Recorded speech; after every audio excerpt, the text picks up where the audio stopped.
The Islamic State of Iraq and Syria is a phenomenon so terrible and shocking it seems impossible. It controls an area the size of the United Kingdom, commits mass atrocities, and launches terror attacks abroad.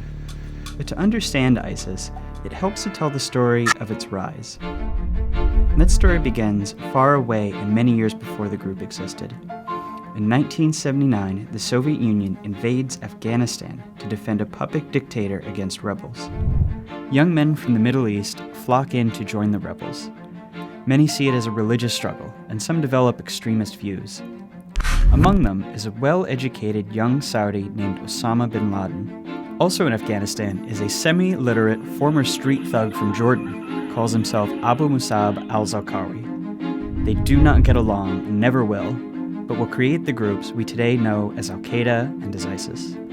The Soviets withdraw in 1989, and the Arab fighters eventually go home. Bin Laden grows Al-Qaeda into a global network to continue the struggle against Islam's enemies.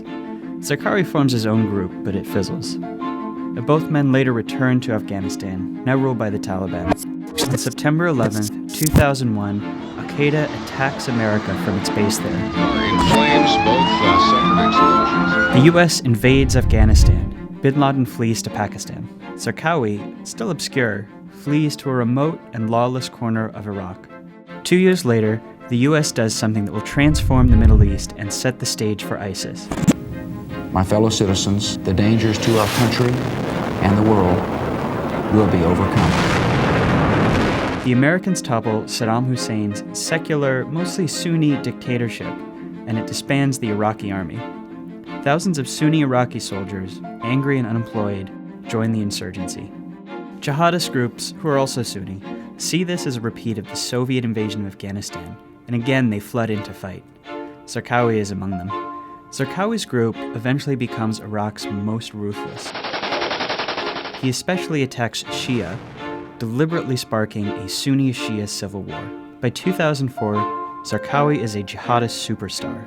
Al-Qaeda, isolated and weakened, attempts to bolster its image by forming an alliance with Zarqawi's group, which becomes known as Al-Qaeda in Iraq. But in 2006, Iraq's Sunnis rise up against Zarqawi, and the US kills him in an airstrike. Over the next few years, Al-Qaeda in Iraq is largely defeated. The Americans withdraw in 2011 from an Iraq that finally looks stable. 2011, the Arab Spring spreads across the Middle East. In Syria, dictator Bashar al-Assad cracks down violently on protesters. They eventually fire back, leading to a civil war.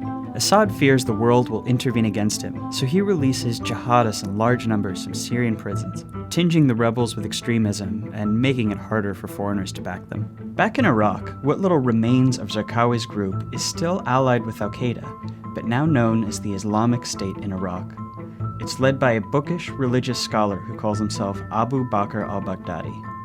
In 2012, Baghdadi sends a top deputy to Syria to start a new Al-Qaeda branch to fight alongside the rebels, Jabhat al-Nusra. Baghdadi attacks a series of prisons in Iraq, frees former jihadists, and recruits new ones, growing stronger.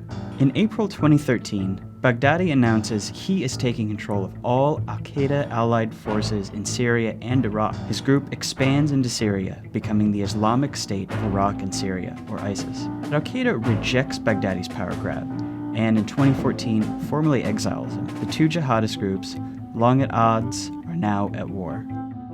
ISIS grows powerful in Syria, in part because Assad tolerates its rise, which he does because it divides his enemies within Syria, and because foreign powers are too focused on ISIS now to worry about Assad.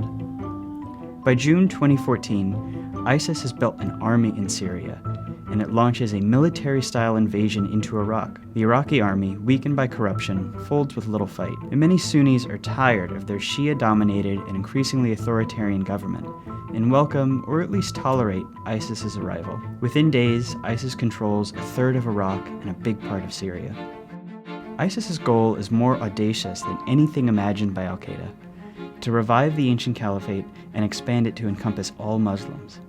It earnestly believes its holy war will then bring about the apocalypse as foretold in Scripture. Thousands of Muslims, mostly from the Middle East and from Europe, flock to join the group. Some join for religious reasons, but many are just disillusioned or angry and feel that ISIS offers them answers and a purpose.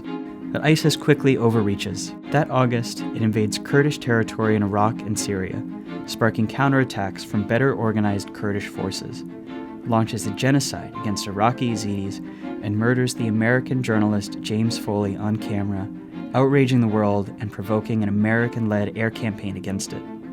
ISIS can't withstand the onslaught and loses more than a fifth of its territory. But in response, it begins launching increasingly spectacular terror attacks abroad in Tunisia, Kuwait, Sinai, and then Paris. And so-called lone wolves, inspired by ISIS propaganda, also launch attacks, though they're often amateurish and less effective. Eventually, ISIS will lose its state. It is simply too weak, has no allies or outside funders, and is surrounded by enemies. But ISIS will respond by reverting